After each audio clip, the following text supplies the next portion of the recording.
ಶ್ರೀಕೃಷ್ಣಾಯ ನಮಃ. ವಸುದೇವಸುತಂ ದೇವಂ ಕಂಸಚಾಣೂರಮರ್ದನಂ ದೇವಕೀ ಪರಮಾನಂದಂ ಕೃಷ್ಣಂ ವಂದೇ ಜಗದ್ಗುರುಂ.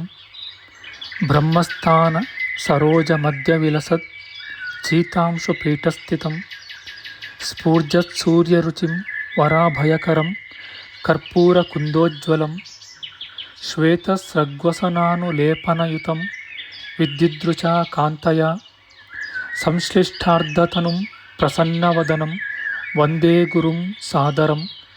ಶ್ರೀಗುರುಭ್ಯೋ ನಮಃ.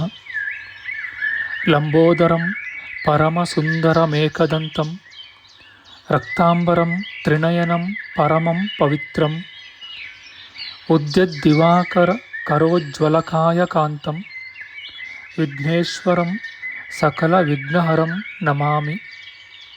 ತ್ವಾಂ ದೇವ ವಿಘ್ನದಲನೇತಿ ಚ ಸುಂದರೇತಿ ಭಕ್ತಿಪ್ರಿಯೇತಿ ಸುಖದೇತಿ ಫಲಪ್ರದೇತಿ ವಿದ್ಯಾಪ್ರದೇತ್ಯಗಹರೇತಿ ಚ ಯೇ ಸ್ತುವಂತಿ ತೇಭ್ಯೋ ಗಣೇಶವರದೋ ಭವ ನಿತ್ಯಮೇವ. ಶ್ರೀ ಮಹಾಗಣಪತಯೇ ನಮಃ. ಯಾ ಕುಂದೇಂದು ತುಷಾರಹಾರಧವಳ ಯಾ ಶುಭ್ರ ವಸ್ತ್ರಾವೃತ ಯಾ ವೀಣಾ ವರದಂಡಮಂಡಿತಕರ ಯಾ ಶ್ವೇತ ಪದ್ಮಾಸನ ಯಾ ಬ್ರಹ್ಮಾಚ್ಯುತ ಶಂಕರ ಪ್ರಭೃತಿಭಿಃ ದೇವೈಃ ಸದಾ ವಂದಿತಾ ಸಾ ಮಾಂ ಪಾತು ಸರಸ್ವತೀ ಭಗವತಿ ನಿಶ್ಶೇಷ ಜಾಡ್ಯಾಪಃ. ಶ್ರೀ ಸರಸ್ವತ್ಯೇ ನಮಃ. ವೇದಾರ್ಥತತ್ವವಿಶದೀಕರಣೇನ ಪುಂಸಾಂ ಉಚ್ಚೈರ್ಗತಿಂ ಜಗತಿಯೋ ದಯಾಯ ವಿಧಾತುಂ ರಮ್ಯಾಂ ಪುರಾಣಪದವೀಂ ಪ್ರಣಿನಾಯ ತಸ್ಮೈ ಲೋಕೇಶವೈಭವಪುಷೇ ಋಷಯೇ ನಮಸ್ತಾತ್. ತಸ್ಮೈ ವ್ಯಾಸಾಯ ಮುನಯೇ ಸರ್ವಜ್ಞಾಯ ಮಹರ್ಷಯೇ ಪರಾಶರ್ಯಾಯ ಶಾಂತಾಯ ನಮೋ ನಾರಾಯಣಾತ್ಮನೆ. ಶ್ರೀ ವ್ಯಾಸಾಯ ನಮಃ.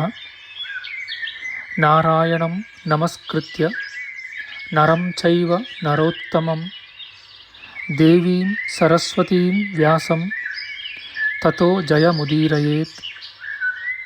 ಕನಕರುಚಿದುಕೂಲಃ ಕುಂಡಲೋಲ್ಲಾಸಿಗಲ್ಲಃ ಶಮಿತಭುವನಭಾರಃ ಕೋಪಿ ಲೀಲಾವತಾರಃ ತ್ರಿಭುವನ ಸುಖಕಾರಿ ಶೇಷಶಾಯೀ ಮುಕುಂದೋ ಪರಿಕಲಿತರಮಾಂಗೋ ಮಂಗಲಂ ನಸ್ತನೋತು.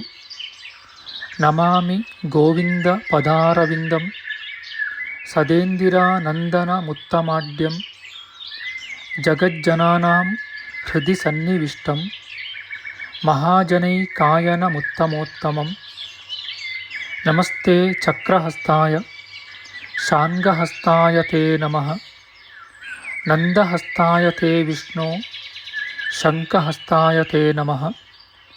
ಓಂ ನಮೋ ವಾಸುದೇವಾಯ ನಮಃ ಸಂಕರ್ಷಣಾಯ ಚ ಪ್ರದ್ಯುಮ್ನಾಯ ನಮಸ್ತುಭ್ಯಂ ಅನಿರುದ್ಧಾಯ ತೇ ನಮಃ. ಅನಾಕಾರೋ ಮಹೋಜಾಶ್ಚ ಯಶ್ಚಾದೃಷ್ಟಗತಿರ್ದಿವಿ ಜಗತ್ಪೂಜ್ಯೋ ಜಗತ್ಪ್ರಾಣಂ ತಂ ವಾಯುಂ ಪ್ರಣಮಾಮ್ಯಹಂ.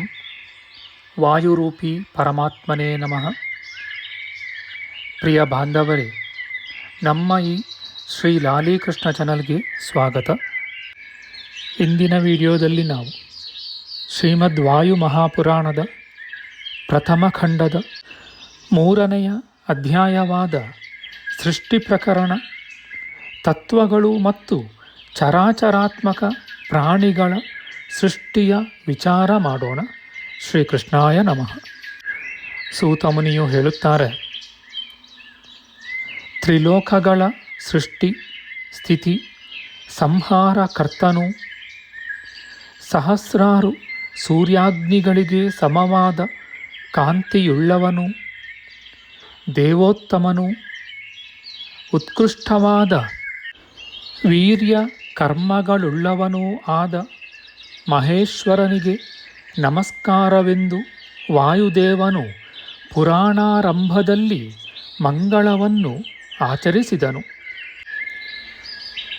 ಅನಂತರ ಲೋಕಪೂಜ್ಯರಾದ ಪ್ರಜಾಪತಿಗಳಿಗೂ ಬ್ರಹ್ಮ ರುದ್ರರೇ ಮೊದಲಾದ ದೇವತೆಗಳಿಗೂ ಸೃಷ್ಟಿಕರ್ತರಾದ ಭೃಗು, ಮರೀಚಿ, ಮನು ಇವರಿಗೂ ರಜಸ್ತಮೋ ಗುಣಗಳುಳ್ಳವರಾದ ಕಾಶ್ಯಪ, ವಸಿಷ್ಠ, ದಕ್ಷ, ಪುಲಸ್ತ್ಯ, ಕರ್ದಮ, ರುಚಿ, ವಿವಸ್ವಂತ, ಕ್ರತು, ಆಂಗೀರಸ, ಪುಲಹ ಇವರಿಗೂ ಪ್ರಜಾವೃದ್ಧಿಗಾಗಿ ಶಾಸನವನ್ನು ಮಾಡುವ 21 ಸಂಖ್ಯಾಕರಾದ ಕ್ರೋಧನ ನಾಮಕ ಪುರುಷರಿಗೂ ಪುರಾತನರು, ಶಾಶ್ವತರು ಇವರೇ ಮೊದಲಾದವರಿಗೂ ನಮಸ್ಕರಿಸಿ ಈ ಮಹಾಪುರಾಣವನ್ನು ಪ್ರಾರಂಭ ಮಾಡುವೆನು.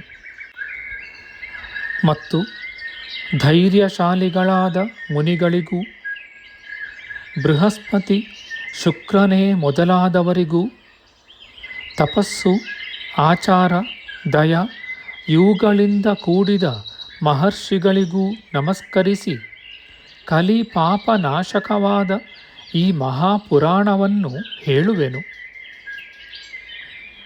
ಮೊದಲು ಅತ್ಯುತ್ತಮವೂ ಇಂದ್ರಾದಿ ದೇವತೆಗಳು, ಮಹರ್ಷಿಗಳು ಇವರಿಂದ ಅಲಂಕೃತವೂ ಅಸದೃಶವೂ ಮಂಗಳದಾಯಕವೂ ದೋಷರಹಿತವೂ ಋಷಿಪ್ರಿಯವೂ ಮಹಾ ತೇಜಸ್ವಿಗಳಾದ ಪ್ರಜಾಪತಿಗಳು, ತಪಸ್ವಿಗಳು ಇವರಿಗೆ ಸಮ್ಮತವೂ ಬ್ರಹ್ಮನ ದಿನ ಕಾಲ ಪರಿಮಾಣ ಇವುಗಳ ನಿರೂಪಕವೂ ಶಕ್ತಿ ನಿರ್ಣಾಯಕವೂ ಶ್ರುತಿ ಸ್ಮೃತ್ಯಾದಿಗಳಿಂದ ಉದಾಹೃತವೂ ವಾಯುದೇವನಿಂದ ನಿರೂಪಿತವೂ ಆಗಿರುವ ಬ್ರಹ್ಮ ಸೃಷ್ಟಿಯನ್ನು ನಿರೂಪಿಸುವೆನು. ಪ್ರಥಮ ಸೃಷ್ಟಿಯು ಸಮಾಸಾದಿ ನಿಯಮರಹಿತವೂ ವ್ಯಾಕರಣ ವಿರುದ್ಧವಾದ ಅಪಶಬ್ದಗಳಿಂದ ವರ್ಣಿತವೂ ಆದರೂ ಕೂಡ ಶ್ರೋತೃಗಳ ಮನಸ್ಸಿಗೆ ಆನಂದದಾಯಕವಾಗದೇ ಇರದು. ಪ್ರಧಾನವಾದ ಪ್ರಕೃತಿಗೆ ಕಾರಣನೂ ಹೃದಯ ಗುಹಾವರ್ತಿಯೂ ಅಮೃತನೂ ನಾಶರಹಿತನೂ ಚಕ್ಷು ಶ್ರೋತ್ರ ಪ್ರೇರಕನೂ ಅಪ್ರಮೇಯನೂ ಆತ್ಮಸ್ವರೂಪನೂ ಆದ ಬ್ರಹ್ಮನೇ ಈ ಸೃಷ್ಟಿಗೆ ಮೂಲ ಕಾರಣನಾಗಿರುವನು. ಶುಭ್ರವೂ ತಪೋರೂಪವೂ ಪ್ರಕಾಶಕವೂ ಆದ ಸತ್ವಗುಣವು ತನಗೆ ದ್ವಿತೀಯನಾದ ಪುರುಷನ ಸಂಸರ್ಗದಿಂದ ವೃಷ್ಟಿರೂಪವಾಗಿ ಲೋಕ ಪಿತಾಮಹನಾದ ಬ್ರಹ್ಮನ ಸೃಷ್ಟಿಗೆ ಕಾರಣವಾಗುತ್ತದೆ. ಸ್ವಾಭಾವಿಕವಾದ ಪ್ರಕೃತಿಯು ಮಹೇಶ್ವರನ ಸಂಕಲ್ಪಾನುಸಾರವಾಗಿಯೂ ಮತ್ತು ಸಹಜವಾಗಿಯೂ ಸೃಷ್ಟಿ ಮಾಡುವ ಸ್ವಭಾವವುಳ್ಳದ್ದಾಗಿದೆ. ಇದರಿಂದಲೂ ರಜೋಗುಣ ಪ್ರಾಚುರ್ಯದಿಂದಲೂ ಕಾಲ ಸಂಬಂಧದಿಂದಲೂ ವೇದಾನುಸಾರವಾಗಿಯೂ ಲೋಕ ಸಂತಾನ ವೃದ್ಧಿ ಕಾರಣವಾಗಿಯೂ ಆತ್ಮನಿಂದ ಕೂಡಿದ ನಿಯಮಿತ ವಿಕಾರಿಯಾಗಿಯೂ ಆಗಿ ವಸ್ತುಗಳನ್ನು ಸೃಷ್ಟಿ ಮಾಡಿತು. ದೇವಾಸುರರು, ಪರ್ವತ, ವೃಕ್ಷ, ಸಮುದ್ರಗಳು, ಮನು, ಪ್ರಜೇಶರು, ಋಷಿಗಳು, ಪಿತೃಗಳು, ದ್ವಿಜರು, ಪಿಶಾಚ, ಯಕ್ಷ, ಸರ್ಪ, ರಾಕ್ಷಸರು, ತಾರಾಗ್ರಹಗಳು, ರಾತ್ರಿಂಚರರು ಮತ್ತು ಸೂಕ್ಷ್ಮವಾದವು ಭೂಗತಗಳು, ಆಕಾಶಗತವು, ಸೂರ್ಯಗತವು ಮತ್ತು ಎಲ್ಲೆಲ್ಲಿ ಯಾವ ಯಾವ ವಸ್ತುಗಳಿವೆಯೋ ಅವುಗಳಿಗೆಲ್ಲ ಪ್ರತ್ಯೇಕ ಪ್ರತ್ಯೇಕ ಸ್ಥಾನಗಳಿವೆ ಎಂದು ವರ್ಣಿತವಾಗಿವೆ.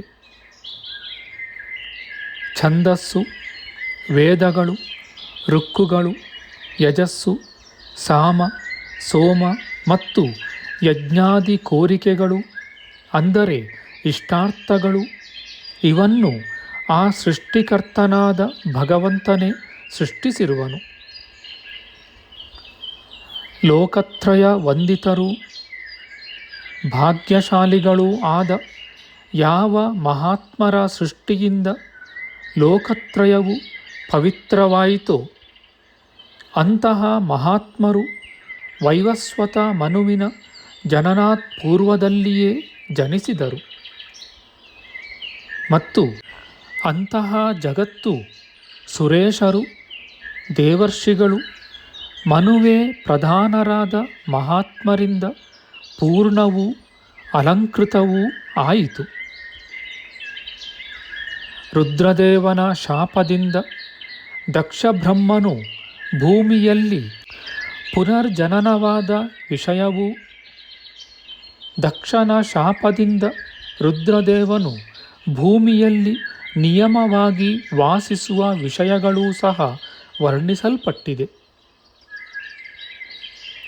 ಕೃತಯುಗಾದಿಗಳಲ್ಲಿ ಮನ್ವಂತರಗಳ ಪರಿವರ್ತನ ಸಂಭವ ವಿಕಲ್ಪಗಳು, ಋಷಿಗಳ ಆರ್ಷತ್ವವು, ವೃದ್ಧಿಗಳೂ ಕೂಡ ಯುಗಾನುಗುಣವಾಗಿ ವರ್ಣಿತವಾಗಿವೆ. ದ್ವಾಪರ ಯುಗಾದಿಗಳಲ್ಲಿ ಯಾರು ವೇದಗಳ ಪ್ರಸಿದ್ಧಿ ವಿಸ್ತಾರಗಳನ್ನು ಕ್ರಮವಾಗಿ ಮಾಡಿದರೋ ಆ ವಿಷಯಗಳು ಮತ್ತು ಕಲ್ಪ, ಭುವನ, ಬ್ರಹ್ಮದೇವನ ದಿನ ಇವುಗಳ ಸಂಖ್ಯೆಗಳೂ ಸಹ ಕ್ರಮವಾಗಿ ನಿರೂಪಿಸಲ್ಪಟ್ಟಿವೆ. ಅಂಡಜ, ಸ್ವೇದಜ, ಜರಾಯುಜ ಇವುಗಳ ಉತ್ಪತ್ತಿಯೂ, ಧರ್ಮಾತ್ಮರಾದ ಸ್ವರ್ಗ ನಿವಾಸಿಗಳ ಸ್ಥಿತಿಯೂ, ಸ್ವರ್ಗ ನರಕಾದಿ ಯಾತನಾ ಸ್ಥಳಗಳಲ್ಲಿ ಇರತಕ್ಕವರ ಸಂಖ್ಯೆಯೂ ನಿರೂಪಿಸಲ್ಪಟ್ಟಿವೆ. ಲಯವು ಆತ್ಯಂತಿಕ, ಪ್ರಾಕೃತಿಕ, ನೈಮಿತ್ತಿಕವೆಂಬುದಾಗಿ 3 ವಿಧವಾಗಿದೆ ಮತ್ತು ಬಂಧ ಮೋಕ್ಷಗಳು, ಸಂಸಾರದ ಗಮನಾಗಮನಗಳೂ ಕೂಡ ವರ್ಣಿಸಲ್ಪಟ್ಟಿವೆ. ಜಗತ್ಕಾರಣವಾದ ಪ್ರಕೃತಿಯು ಯಾವ ರೀತಿಯಲ್ಲಿದ್ದಿತೋ ಮತ್ತು ಪುನಃ ಹೇಗೆ ಪ್ರವೃತ್ತವಾಯಿತೋ ಅದನ್ನು ಶಾಸ್ತ್ರಯುಕ್ತಿಗಳಿಂದಲೂ ಸ್ವಬುದ್ಧಿಯಿಂದಲೂ ಜ್ಞಾನಿಗಳು ನಿರೂಪಿಸಿರುವ ಕ್ರಮದಿಂದಲೂ ತಿಳಿಸುವೆನು. ಪೂರ್ವದಲ್ಲಿ ವಿಪ್ರರು ಋಷಿಗಳಿಗೋಸ್ಕರ ಯಾವ ಸಂಗತಿಗಳನ್ನು ಹೇಳಿದರೋ ಯಥಾಕ್ರಮವಾಗಿ ನಿರೂಪಿಸಿರುವ ಆ ವಿಷಯಗಳನ್ನು ಕೇಳುವವರಾಗಿರಿ ಎಂದು ಹೇಳಿದನು. ಇತಿ ಶ್ರೀ ಮಹಾಪುರಾಣೆ ವಾಯುಪ್ರೋಕ್ತೆ ಸೃಷ್ಟಿ ಪ್ರಕರಣಂ ನಾಮ ತೃತೀಯೋಧ್ಯಾಯ. ಶ್ರೀಕೃಷ್ಣಾರ್ಪಣಮಸ್ತು. ನಮ್ಮ ಮುಂದಿನ ವಿಡಿಯೋದಲ್ಲಿ ನಾವು ಶ್ರೀಮದ್ ವಾಯು ಮಹಾಪುರಾಣದ ಪ್ರಥಮ ಖಂಡದ 4ನೆಯ ಅಧ್ಯಾಯವಾದ ಸೃಷ್ಟಿ ಪ್ರಕರಣ, ಗುಣತ್ರಯ, ಮಹತ್ತತ್ವ, ಪಂಚಭೂತ ಇವುಗಳ ಸೃಷ್ಟಿಯ ವಿಚಾರ ಮಾಡೋಣ. ಆಧ್ಯಾತ್ಮಿಕ ಚರ್ಚೆ ಮತ್ತು ವಿಚಾರ ವಿನಿಮಯಕ್ಕಾಗಿ ಶುರು ಮಾಡಿದ ಈ ಚಾನಲ್ನಲ್ಲಿ ನಾವು ಅಪ್ಲೋಡ್ ಮಾಡುವ ಎಲ್ಲ ವಿಡಿಯೋಗಳನ್ನು ಸಂಪೂರ್ಣವಾಗಿ ನೋಡಿ ನಿಮ್ಮ ಸಲಹೆಗಳನ್ನು ಕಮೆಂಟ್ ಬಾಕ್ಸ್ನಲ್ಲಿ ಬರೆಯಿರಿ. ಈ ಚಾನಲ್ಗೆ ಸಬ್ಸ್ಕ್ರೈಬ್ ಮಾಡಿ ಹಾಗೂ ಬೆಲ್ ಬಟನ್ ಒತ್ತಿ ನಾವು ಹಾಕುವ ಎಲ್ಲ ವಿಡಿಯೋಗಳನ್ನು ನೋಡಿ ಪ್ರೋತ್ಸಾಹಿಸಿ. ಕೃಷ್ಣಂ ನಾರಾಯಣಂ ವಂದೇ, ಕೃಷ್ಣಂ ವಂದೇ ವ್ರಜಪ್ರಿಯಂ, ಕೃಷ್ಣಂ ದ್ವೈಪಾಯನಂ ವಂದೇ, ಕೃಷ್ಣಂ ವಂದೇ ಪೃಥಾಸುತಂ. ಶ್ರೀಕೃಷ್ಣಾಯ ನಮಃ.